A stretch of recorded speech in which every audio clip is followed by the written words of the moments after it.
Je suis vraiment trop contente de vous retrouver pour cet épisode parce que c'est un sujet qui me tient à cœur dans le sens où c'est vraiment quelque chose que je viens travailler directement avec vous pendant vos sessions d'énergétique et c'est quelque chose que vous me demandez souvent. Et aujourd'hui, on va donc parler de l'intuition. Et la raison pour laquelle j'avais vraiment envie d'en faire un épisode, c'est parce que l'intuition, c'est quelque chose qui n'est pas rationalisable. Et c'est justement pour ça qu'on a parfois du mal à la saisir, un peu comme le temps qui nous file entre les doigts, on a l'impression que l'intuition elle aussi nous file entre les doigts. On n'arrive pas vraiment à l'identifier, à la comprendre, à mettre des mots dessus, à savoir si c'est ça ou autre chose. Et c'est exactement ce qu'on va explorer ensemble pour l'épisode du jour. Je m'appelle Charlotte Denoisy, je suis thérapeute énergétique, transgénérationnelle et life coach certifiée. Dans ce podcast, je t'invite à explorer ce qui façonne notre réalité, nos pensées, nos émotions et ces mécanismes invisibles qui influencent notre manière de vivre. Bienvenue dans Inner Self, le podcast qui met des mots sur notre monde intérieur. Et pour commencer tout doucement dans le sujet de l'intuition, je voulais qu'on s'arrête un petit peu sur toutes ces choses irrationalisables de notre quotidien. Par exemple, est-ce que ça vous est déjà arrivé d'écouter une musique et que là, tout à coup, cette musique, elle vous fait pleurer? Ou alors vous avez des frissons partout. Parfois, ça va vous replonger dans un état, dans un souvenir ou quoi que ce soit. On n'arrive pas à expliquer pourquoi exactement cette musique nous a fait cet effet. Et pourtant, le résultat est là, notre corps manifeste quelque chose sans même que notre conscience puisse le comprendre. Ou alors, je pense que ça vous est déjà arrivé aussi, d'être dans un endroit et de ne pas vous y sentir bien sans vraiment pouvoir mettre des mots dessus, ou au contraire d'arriver quelque part et de vous sentir immédiatement bien, comme si vous étiez chez vous, vraiment comme si vous étiez à votre place et sans raison apparente. Eh bien, ces choses-là, elles ont toutes un point commun, c'est qu'elles ne se rationalisent pas. Et pourtant, ces choses se passent bien réellement, donc dans nos ressentis, et c'est parce que tout simplement, tout est fréquentiel. La Wi-Fi, la radio, on les voit pas, on les touche pas, et pourtant, on ne remet pas en question leur existence. Et nos propres fréquences interpersonnelles fonctionnent exactement de la même manière. On a chacun notre champ énergétique, ce qu'on appelle le champ morphogénétique, ou alors couramment l'aura, dans lequel il va y avoir toutes sortes d'informations. Parfois, on capte des choses avant même que notre mental ait le temps de les traiter, et c'est pour ça qu'on peut entrer dans une pièce et se sentir bien, ou alors sentir une tension sans que personne n'ait rien dit ou rien fait. C'est pour ça aussi que certaines personnes nous mettent à l'aise instantanément, et d'autres non,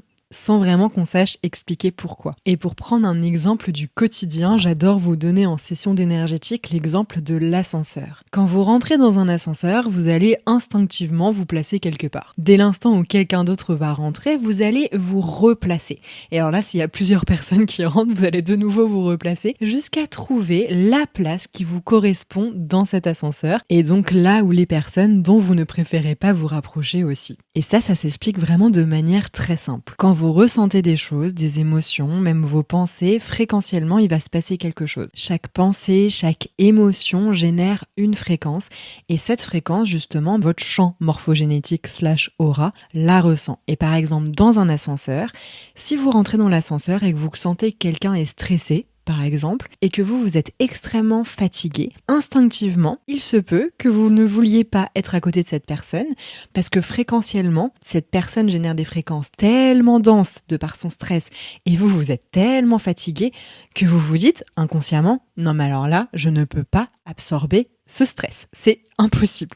Et donc vous allez vous éloigner de cette personne. Et à contrario, si vous êtes d'un mood un petit peu chafouin et que quelqu'un rentre dans l'ascenseur en étant d'un mood hyper joyeux, il se peut que vous ayez envie de vous rapprocher de cette personne. En fait, c'est simplement les fréquences qui vous nourrissent et les fréquences qui vont simplement plus vous plomber. Et donc l'intuition fait partie de toutes ces informations inconscientes que vous avez et qui arrivent au niveau de votre champ morphogénétique. L'intuition, c'est aussi ce qui peut se passer pendant vos rêves, ça peut être une sensation corporelle, il y a plein de manières aussi d'exprimer cette intuition et de la ressentir, mais en tout cas, cette intuition, dans tous les cas de manière large, c'est une partie de nous qui va ressentir fréquentiellement cette information et nous la transmettre par un ressenti, par une pensée ou autre, ça dépend aussi, comme je vous disais, comment s'exprime votre intuition, mais ça, on le verra pendant l'épisode. Clairement, quand votre mental peut tout expliquer, c'est pas de l'intuition. Et parfois, on a envie d'y croire, parce qu'on se dit, on a une intuition, ça va à fond dans l'axe du mental et on se dit youpi, c'est génial,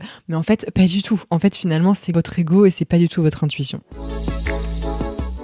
Et donc la première chose que j'ai envie qu'on fasse ensemble, c'est de démêler quelque chose qu'on confond tout le temps. À mon sens, c'est l'instinct et l'intuition. Parce que pour moi, c'est vraiment pas la même chose et cette distinction-là, elle change absolument tout. Encore une fois, c'est ma perception des choses, mais pour moi, l'instinct, c'est quelque chose de conditionné. C'est-à-dire qu'il est construit par rapport à tout ce que tu as vécu, tout ce que tu as entendu, tout ce que tu as fait, tout ce que tu as absorbé. Ça vient construire un petit peu, on va dire, ton propre roman familial, si on fait lien avec le transgénérationnel, où on étudie justement ce qui se fait ou ne se fait pas dans ta famille, ce qui est dangereux ou pas, ce qui est salvateur ou pas selon ta vision des choses. Et donc l'instinct, et qui pourrait être aussi lié à l'instinct de survie, l'instinct de protection, l'instinct d'adaptation. Par exemple, quand tu vas avoir l'impression qu'il faut que tu fasses quelque chose pour être accepté, ça peut être une forme d'instinct, parce que tu vas te protéger pour être sûr de ne pas être rejeté par le groupe, mais c'est pas l'intuition. Et même si parfois l'instinct peut se rapprocher de l'intuition, il reste quand même relié à une forme de conditionnement. Et l'intuition, quant à elle, dans tous les cas, c'est quelque chose qui est relié, qui est connecté à une forme d'élan, à une joie, à la partie de toi qui n'est pas justement conditionnée, dans le sens où l'intuition peut vraiment aller à l'opposé de ton mental, mais littéralement l'opposé. Et c'est pour ça que généralement, cette intuition fait peur, on ne l'écoute pas et de nouveau, on se reconditionne. Et je trouve que c'est là ce qui est très perturbant parce que ton mental, et donc aussi peut-être ton instinct, tes peurs, etc., va t'envoyer beaucoup de messages et l'intuition, elle, peut être totalement opposée à ces messages-là. Ce qui fait que finalement, on commence à beaucoup douter parce qu'on va vouloir la rationaliser. Sauf qu'on ne peut pas rationaliser quelque chose qu'on va ressentir aussi fort et qui n'est pas rationalisable, justement. Et surtout, dès l'instant, encore une fois, où notre mental peut l'expliquer, c'est que ce n'est pas de l'intuition. C'est vraiment le seul truc à retenir, j'ai envie de dire. C'est aussi simple et aussi compliqué que ça.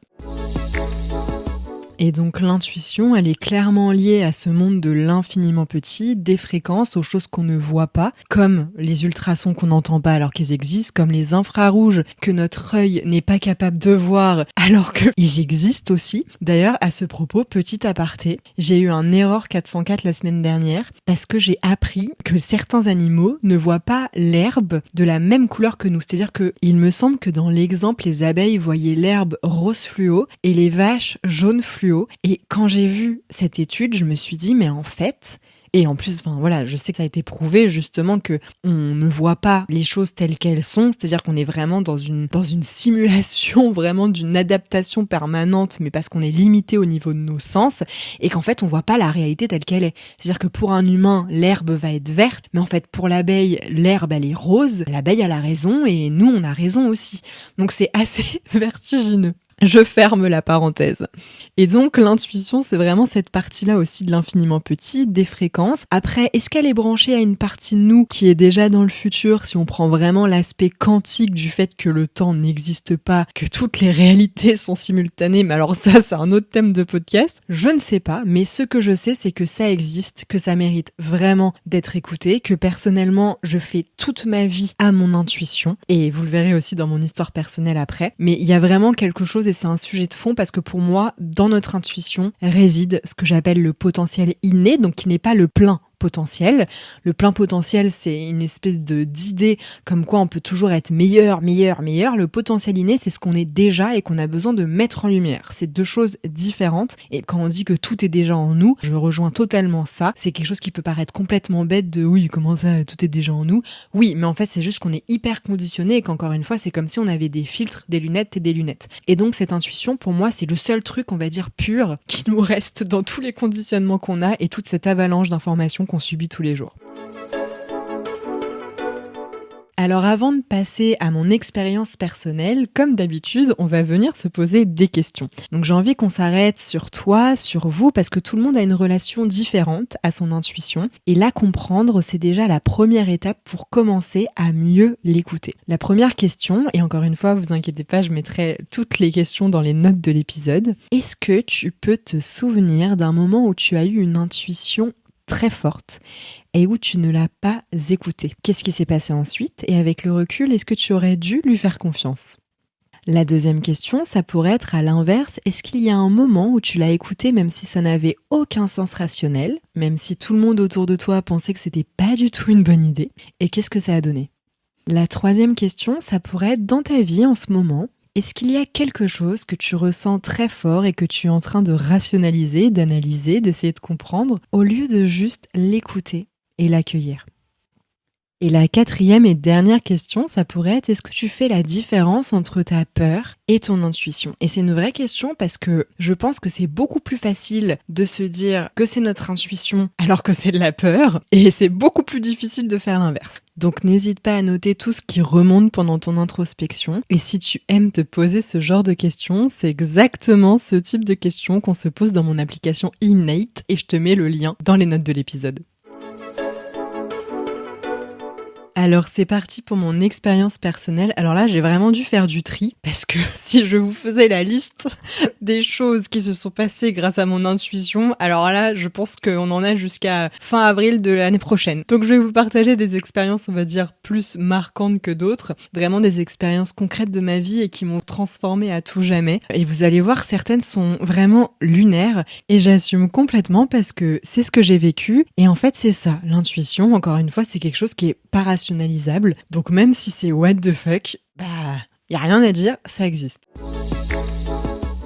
Donc la première histoire, et celle qui est peut-être celle qui me touche le plus, c'est celle de Sirius. Il faut savoir qu'il y a quelques années, donc il y a de ça 5 ou 6 ans, j'avais peur des chats et je n'aimais pas les chats. Donc je n'aimais pas les chats parce que je pense que j'en avais peur, mais j'avais rencontré que des chats qui étaient extrêmement hostiles avec l'humain et qui faisaient que vraiment je me disais je ne vois pas l'intérêt de partager notre vie avec un animal qui déjà, on n'a rien à foutre de nous, et en plus de cela, quand on essaye de faire un petit lien avec lui, limite il devient agressif. Et j'avais vraiment du mal même à comprendre le lien que les gens avaient avec les chats, parce que vu que je connaissais que des chats hermétiques entre guillemets à l'humain, je me disais mais pourquoi ils partagent leur vie avec un animal pareil? Et un jour, suite à 2 jours full de sessions d'énergétique, je me souviens que j'étais hyper fatiguée. Et fun fact, l'intuition peut être beaucoup plus développée quand on est fatigué. Et d'ailleurs, petit aparté, en tant que femme, quand on a nos règles, on est beaucoup plus intuitive également. Alors je me souviens plus si j'avais mes règles ou pas, mais en tout cas, je me souviens que j'étais fatiguée parce que j'avais fini ultra tard, genre 20h ou 21h,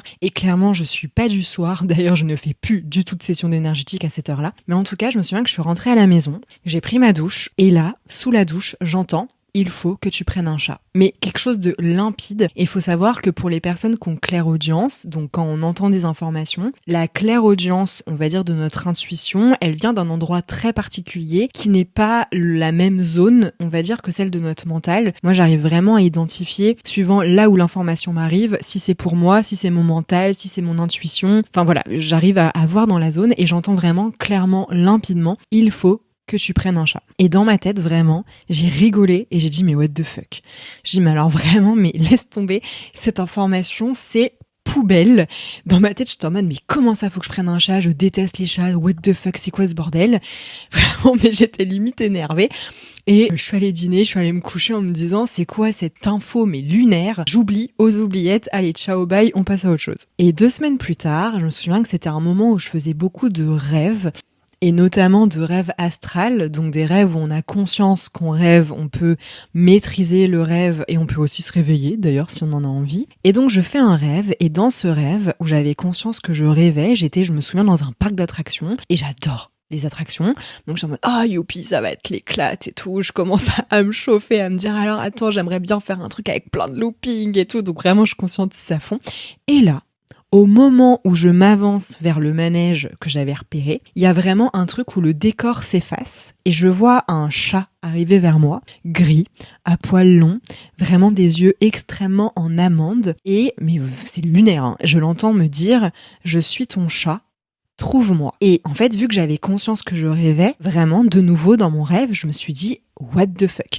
Mais en même temps, quand je l'ai vu dans mon rêve, j'ai eu une espèce de chaleur dans mon cœur. Alors je sais pas si c'était dans mon rêve que j'ai ressenti cette chaleur ou c'était aussi dans mon corps endormi, mais en tout cas, je me souviens que j'ai eu un élan, et en fait, même si c'était dans ma tête what the fuck, ça m'a vraiment perturbée parce que je me suis dit oula, là c'est un truc qui est important parce que je ressens que ma zone de cœur s'active. Il y a quelque chose qui est en train de se passer. Et donc, le matin, je me réveille, je repense à cette situation et je me dis quand même, c'était un peu bizarre parce que, le chat, je l'ai vraiment vu, je pouvais vraiment voir limite les nuances dans son pelage et je me dis, mais c'est assez bizarre. Mais moi, j'étais décidée. En plus, pour ceux qui me connaissent, honnêtement, je suis très têtue. J'ai le non par défaut, c'est-à-dire que quand on me propose quelque chose, je vais dire non et après je réfléchis. Et donc là, clairement, autant vous dire que ça n'a pas ouvert une brèche de je vais prendre un chat. Ça a ouvert une brèche de ça m'a perturbé, cette information est étrange. Et donc quelques semaines passent et je me souviens que j'étais en train de chercher quelque chose sur internet et tout à coup j'ai une pub, un espèce de pop-up qui arrive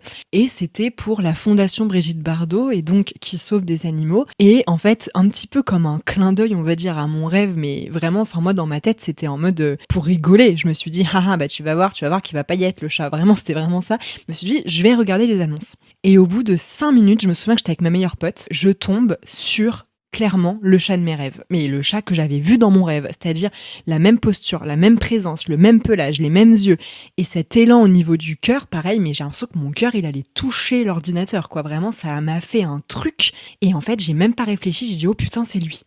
J'étais en mode, mais c'est pas possible.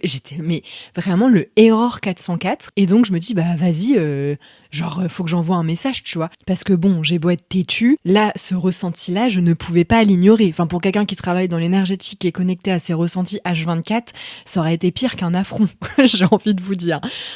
Donc je me dis vas-y, j'envoie un message et je vois en fait que l'asso elle est en Normandie. Et là je me dis mais en fait c'est mort parce que j'ai pas le permis, j'ai pas de voiture de toute façon. Et en plus de cela, j'avais regardé le train, mais l'asso, le refuge était tellement dans la pampa que laisse tomber, impossible d'y aller en train. Et je le dis à ma meilleure pote qui me dit ah non mais Charlotte, moi je t'accompagne, on va prendre la voiture de mon père, t'inquiète. Et donc du coup on y va. J'avais acheté ma petite caisse etc.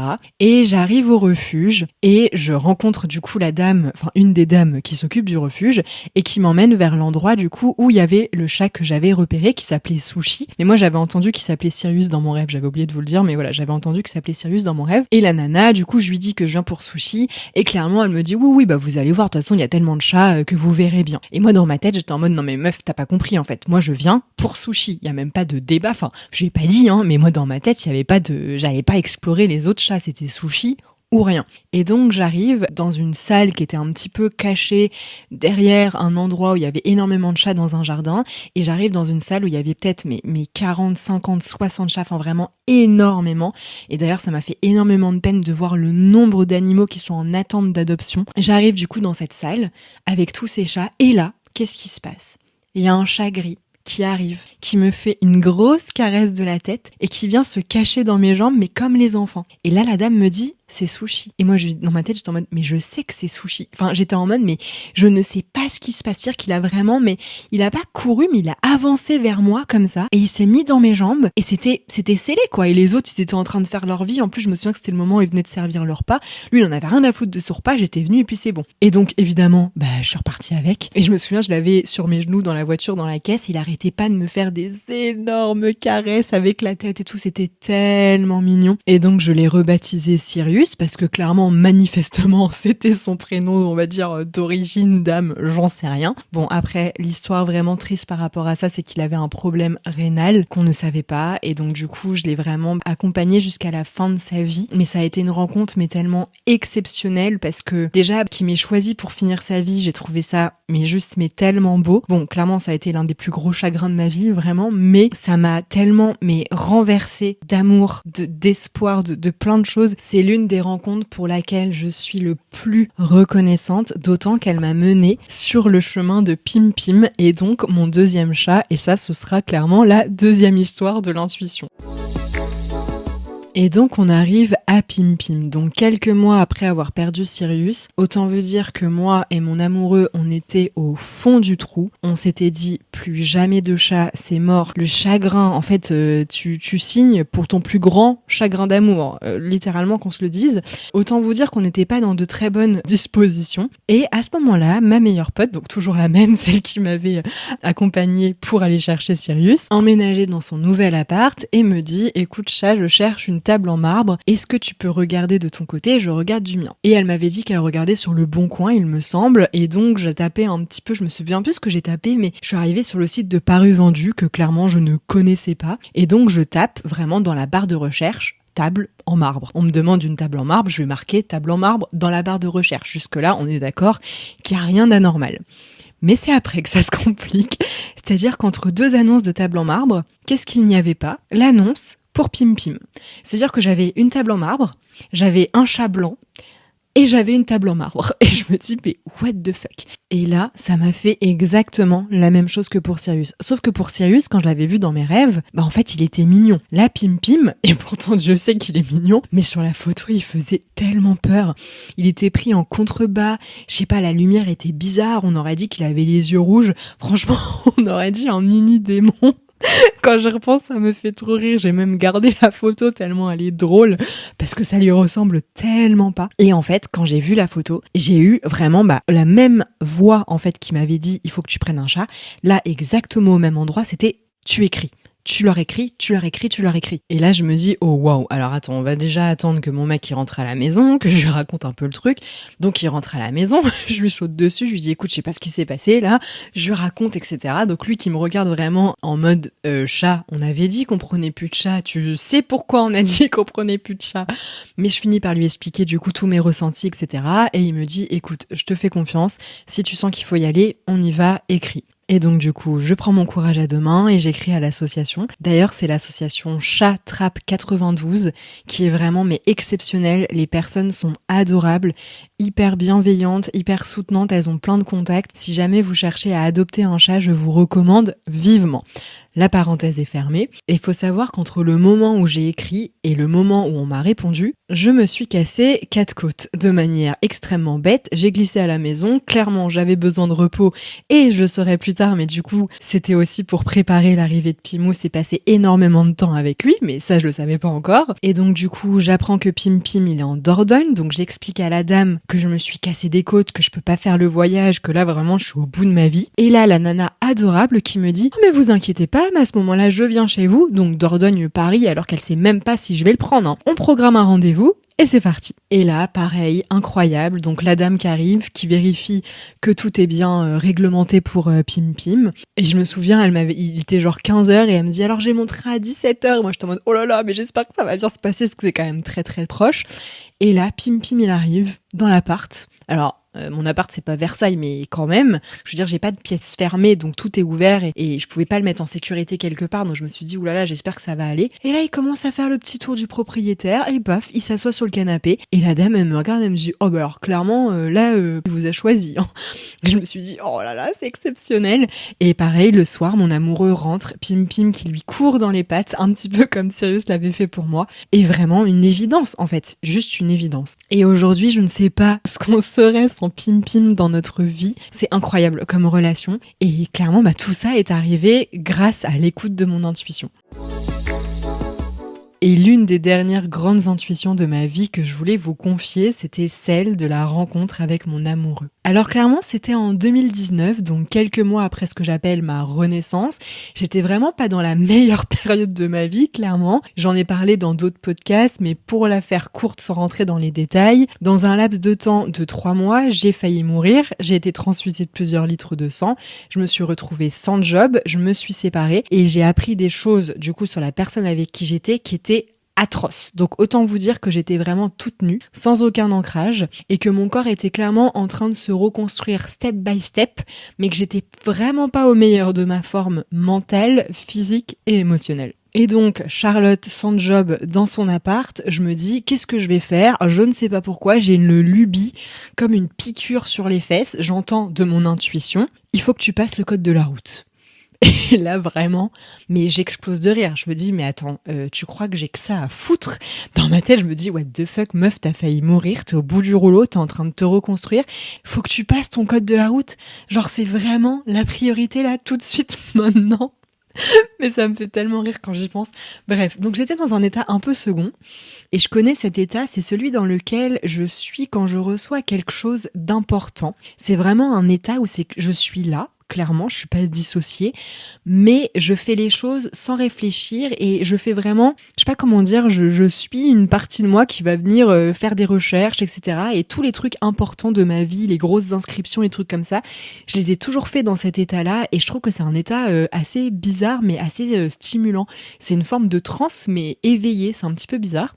Et donc, dans cet état-là, je commence à regarder pour passer le code de la route. Non mais vraiment, what the fuck. Et donc, je me dis, alors déjà, première étape, où est-ce que j'aimerais passer ce code de la route? Parce que je me souviens qu'on m'avait dit qu'il y avait des stages un petit peu accélérés. Je me suis dit, je vais essayer de trouver un stage comme ça.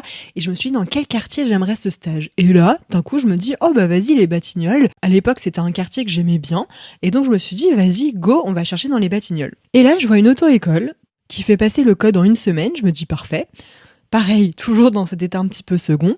Je les appelle, ils me disent qu'il reste une place. Et là, je m'entends dire, oui, c'est parfait. Je raccroche, et là je me dis, qu'est-ce que t'as fait? Mais qu'est-ce que t'as fait? Mais qu'est-ce que t'as fait? Genre vraiment, je me dis, mais qu'est-ce qui s'est passé? Qu'est-ce qui m'est passé par la tête? Et vu que je suis extrêmement loyale, si j'ai dit quelque chose, même de moi à moi, je le fais. Donc je me suis dit, écoute, au pire, ce sera la pire semaine de ma vie, parce que franchement, j'ai déjà passé le code en plus à ce moment-là. Et puis je me disais, mais ça va être terrible, je vais m'ennuyer à mourir, etc. Ça se trouve, je l'aurais même pas, je commençais à me faire tout un truc. Mais je me dis, écoute Charlotte, c'est une semaine dans ta vie, tu vas pas crever, genre on y va. Et en fait, comme quoi l'univers, c'est exactement vous surprendre le moment où vous y attendez le moins, c'est là où j'ai rencontré mon amoureux. Au code de la route. Oui, à un stage accéléré. Et on est ensemble depuis bientôt 7 ans, maintenant. Et donc, pour le contexte, parce que rencontrer quelqu'un à l'auto-école, soit que ce soit l'amour de ta vie alors que c'était pas prévu, c'est un petit peu différent. Donc, le premier jour, j'arrive, il y avait déjà plusieurs personnes dans la salle, et un petit peu comme pour l'ascenseur, j'avais le choix de me mettre sur plusieurs rangées, et là je le vois lui au premier rang, et j'aime bien sa vibe, et je me dis vas-y, je me mets sur sa rangée. Et donc arrive la pause de midi, et tout le monde part manger asiatique. Et moi, faut savoir que je suis allergique au glutamate, donc je ne peux pas manger asiatique, à mes grands regrets, parce que ça a l'air tellement bon. Mais donc du coup, je me dis, c'est pas grave, je vais déjeuner seule, il y a pas mort d'homme, c'est parti, tu vois. Et donc je leur dis, allez-y, vous inquiétez pas, on se rejoint tout à l'heure. Et là, ce garçon du coup de la même rangée que la mienne, qui deviendra mon amoureux, me dit, ah non, c'est hors de question que tu déjeunes seul, moi je déjeune avec toi. Et je ne saurais même pas dire pourquoi, parce qu'honnêtement, j'ai pas de souvenir de comment ça s'est mis en place, mais c'est devenu notre rituel, et du coup, on a mangé ensemble tous les deux, mais toute la semaine, littéralement. Donc on n'a même pas mangé une seule fois avec les autres, en fait. Et donc moi, à ce moment-là, dans ma tête, j'étais en mode, fine, je sentais qu'énergétiquement, il y avait quelque chose avec cette personne, mais j'étais pas du tout prête pour une relation. Et pourtant, il y avait comme un aimant qui me poussait vers lui, vraiment, je sentais. Là, c'était même pas mon cœur, ma tête, il y avait vraiment énergétiquement, comme si vraiment il y avait un truc où ça me disait genre vraiment, vas-y. Et moi, je me disais, mais non. Enfin vraiment, plus ça me poussait et plus je me disais, c'est hors de question. Et petit aparté, quand je m'étais séparée du coup de l'autre personne, j'avais fait une liste à l'univers de ce que je souhaitais comme future relation en termes de personnes, et je me souviens que j'avais mis quelqu'un de drôle, et drôle, je l'avais mis en majuscule, gras, souligné. Et c'était littéralement mon premier point. Et à la semaine de code, ce mec était tellement drôle que j'ai eu des courbatures à la fin de la semaine. C'est pour vous dire. Genre littéralement, c'était un clown. Et je sais pas si c'est ça qui a fait que du coup, j'ai baissé un petit peu, on va dire, ma garde et que finalement, j'ai déjeuné avec lui tous les midis, chose que j'aurais jamais faite dans ce contexte-là de reconstruction. Mais en tout cas, il y avait vraiment ce côté d'un aimant, quelque chose. Et à la fin de la semaine, déjà, on a eu notre code tous les deux. Et puis, on est sortis du code où on l'avait eu et il m'a pris la main. Et là, vraiment, ma tête, elle a fait un erreur 404. Et voilà, c'était parti.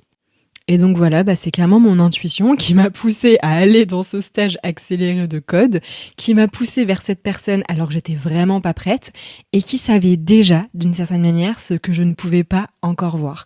Et maintenant, ça fait 7 ans, c'est l'amour fou, vraiment, c'est le paradis. Et je me dis, mais what the fuck? C'est le dernier endroit sur cette terre où j'aurais pu penser rencontrer quelqu'un.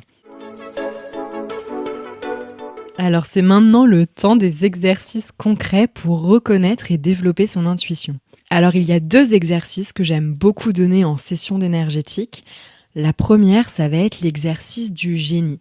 Parce que dès l'instant où on se déresponsabilise d'un choix, vous allez vous en rendre compte, mais c'est beaucoup plus facile d'identifier son intuition. Donc, pour ce test-là, il faut un choix qui soit assez binaire. Quelque chose oui-non ou solution A, solution B.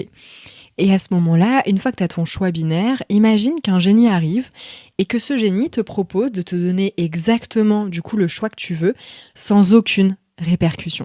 C'est-à-dire qu'il n'y aura aucune répercussion sur les gens autour de toi, sur ton image, sur ta sécurité, vraiment aucune répercussion. Donc tu perds pas 1 € dans le cas où c'est quelque chose financier.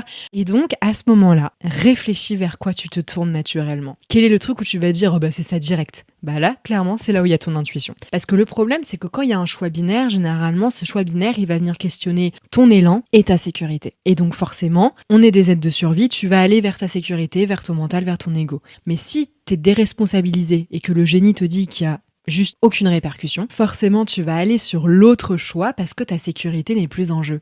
Et donc quand tu fais cet exercice, c'est vraiment ce qui rapproche le plus de ton intuition. Alors t'as peut-être pas exactement le truc le plus précis possible, mais en tout cas ça te donne déjà un axe vers ton intuition. Que ce soit un axe de réflexion ou un axe d'exploration, mais en tout cas ça te donne vraiment le premier départ, on va dire la première marche, pour ensuite venir questionner et recontinuer en fait de suivre cet élan qui a été mis en lumière par le génie. Et le deuxième exercice que j'adore donner, c'est le carnet d'intuition. Parce que peut-être qu'en m'écoutant, tu te dis que tu n'as jamais eu d'intuition ou alors que tu n'en as pas souvent, alors que vraiment, je suis intimement persuadée du contraire. Parce que je le vois pendant vos sessions d'énergétique, il y a plein de fois où quand vous arrivez, vous avez l'impression d'avoir vraiment pas beaucoup d'intuition. Alors, elle peut être cachée, mais elle est quand même là. C'est juste qu'encore une fois, il y a tellement de conditionnement qu'on ne l'entend pas. C'est comme si vous aviez toujours des lunettes de soleil dans la nuit. En fait, vous voyez rien, mais ça veut pas dire en fait que le décor n'existe pas. Et au fur et à mesure des sessions, comme par hasard, l'intuition, elle revient, mais alors là, comme au premier jour, et là, c'est limpide. Il y en a même certaines d'entre vous qui ont développé clairaudience, clairvoyance, etc. Et ça prouve bien que c'était là, que c'était un potentiel inné, c'est simplement que c'était caché. Et donc, le carnet d'intuition, c'est quelque chose que je recommande vraiment, que j'ai toujours fait, et surtout quand j'ai énormément de doutes, parce que même quand on fait sa vie à l'intuition, évidemment, on a des doutes. Et donc, cet exercice, ça va être que chaque fois que tu as une intuition, même petite, même lunaire, même complètement irrationnelle, note-la. Juste la noter sans forcément agir dessus tout de suite, tu notes tout, vraiment sans la rationaliser, juste mettre les mots quelque part et les mots sans filtre. Et au bout de quelques semaines, quelques mois, tu pourras retourner à ce carnet. Et là, tu vas voir, généralement, toutes tes intuitions étaient vraies. Même celles qui paraissaient les plus folles sur le moment. Et moi, vraiment, c'est à chaque fois que je regarde, je me dis, mais même ça, en fait, un truc mais complètement lunaire, où j'ai eu une intuition random, vraiment limite une intuition qui ne me sert à rien, quelques semaines ou quelques mois après, je me dis, putain, c'était vrai. Mais même un truc à la con, genre j'avais déjà eu une intuition comme quoi il y avait un magasin dans ma rue qui allait fermer. Cette information ne me concerne pas, hein. Genre vraiment le magasin, je suis pas du tout la cible, etc. Et je me suis dit, ah, lui, ça va fermer. Quelques semaines après, paf, rideau, ça ferme. Et je me dis, mais à quoi ça sert d'avoir cette intuition? Elle ne me sert à rien. Mais je pense que fréquentiellement, j'ai capté. En fait, je pense que peut-être que du magasin, il émanait des fréquences de c'est la fin. J'en sais rien, mais en tout cas, je savais que ça allait fermer et ça a fermé. Et le seul petit warning sur l'intuition qui peut parfois nous fausser, on va dire, ça va être pour les gens. Et ça, c'est quelque chose qui est un petit peu plus subtil parce qu'on n'est pas sur quelque chose de figé. Une personne, voilà, elle est multi-émotionnelle. Il y a plein de parties d'elle, on va dire, dans une personne. Peut-être que si tu la vois dans un contexte professionnel, tu verras qu'une infime partie d'elle. Et donc, pour les gens, c'est un petit peu plus subtil parce qu'il peut vraiment y avoir l'ego qui intervient. Exemple, t'arrives dans un événement, il y a quelqu'un qui vient de parler et cette personne, tu dis, je la sens pas. Il y a 2 solutions. Soit vraiment, fréquentiellement, tu ne la sens pas. Donc ça veut dire, on n'est pas de la même vibe. Là, je sens, ça peut être aussi, genre je ressens que cette personne, elle a un masque et ça me va pas, c'est pas ok pour moi. Ça peut être aussi, tu la sens pas parce qu'en fait, la personne, elle est tellement stressée ou tellement anxieuse que cette personne, elle te donne accès à une infime partie d'elle qui fait qu'en fait, pour toi, l'information, elle est pas juste. Mais ça peut être également que tu ne la ressens pas parce que ton ego est vraiment en jeu. C'est-à-dire, si c'est quelqu'un que tu peux admirer, quelqu'un, en fait, où tu peux y avoir une forme, alors pas forcément de la jalousie, mais d'être envieuse, là ton ego il pourrait dire je la sens pas. Mais en fait cette personne, parce que tu la trouves hyper, ça peut être n'importe quoi, lumineuse, gentille, ouverte, brillante, voilà, et donc tu vas dire je la sens pas, alors qu'en fait ça va être simplement que c'est ton ego qui est en jeu. Alors oui, tu peux aussi ne pas la sentir, tu peux être aussi envieuse et ne pas la sentir, je veux dire trouver la personne brillante et donc faire un petit truc à ton ego et ne pas la sentir, mais la majorité du temps, quand t'as pas identifié déjà qu'il y avait déjà le côté de je peux être un petit peu envieuse de cette personne et que tu dis je la sens pas, généralement c'est plus de l'ego que de l'intuition. Et la question que tu pourrais te poser également, ce serait comment savoir si c'est de l'intuition ou quelque chose d'autre. Et en tout cas chez moi, donc c'est pas une science absolue, mais en tout cas chez moi, quand j'ai l'envie mais que j'ai peur, c'est-à-dire que quand j'ai l'élan, la joie, l'excitation, mais que j'ai peur, je sais que c'est mon intuition. Parce que justement, j'ai tellement une énergie qui active, donc la joie, l'élan, l'excitation et la peur qui fige, que le seul truc qui me fige, c'est ma peur. Mais si j'avais pas ma peur, c'est-à-dire que si vraiment je raye ma peur, il me reste que l'excitation, la joie et l'élan. Donc forcément, c'est mon intuition. Et parce que aussi, si ça comptait pas vraiment, en fait, j'aurais pas peur. Si j'ai rien à perdre dans le truc, si vraiment c'est pas quelque chose d'important pour moi, j'ai pas peur en fait. Donc la peur qui accompagne l'élan, c'est souvent le meilleur signe que c'est vrai que tu touches vraiment à quelque chose d'important. Alors pour finir, si je pouvais synthétiser tout ça, ça va être si tu as l'envie mais que tu as peur, c'est souvent ton intuition. Et si tu penses avoir une intuition mais que tu as la peur sans l'envie, c'est ton instinct de protection.